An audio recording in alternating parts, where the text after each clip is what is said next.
Hey Hollyburn, it's your tennis director Alex Korsch here on our tennis courts at the club right now, which is a very positive, encouraging thing. As the club plans to open our courts up, I wanted to do a quick video on COVID-friendly tennis practices and a couple rules and guidelines that we all need to follow. So the club is going to be sending out more info and guidelines and rules that we need to follow, and I think it's important to say that we should all be very diligent and do our best to follow all these rules. Otherwise, we may be back at square one and not be playing tennis anymore. So not just us at the club, but as a tennis whole in British Columbia and Canada, we just all need to be responsible, and then we'll be well on our way to getting back on the courts full time.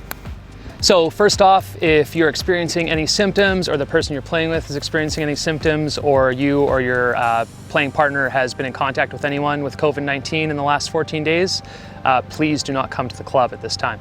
So a couple things to prepare for when you come to the club to play tennis. We will be removing all the benches, scorecards, umbrellas from the courts. We also ask that you do bring enough water to last you for your full session, as our water fountains will also not be in operation during this time. The club will also be supplying hand sanitizer and sanitizing wipes for you to use before you enter the court and when you exit the courts.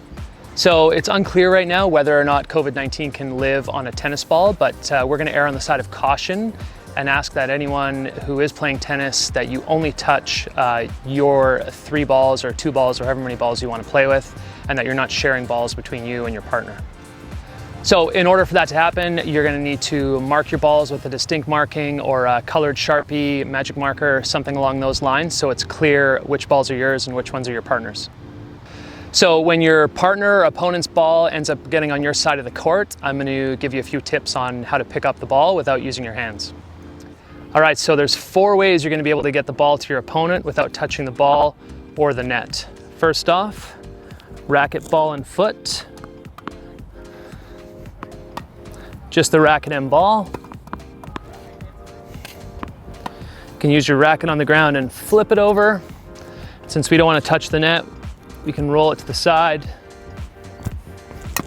and hit it over to our partner like that.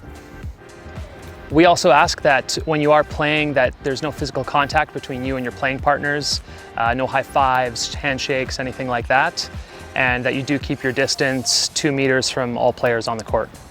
And finally, we ask that after your game's done, that there's no tailgating in the parking lot and you leave the club immediately. Thanks in advance for following our guidelines, and we look forward to seeing you out on the court soon.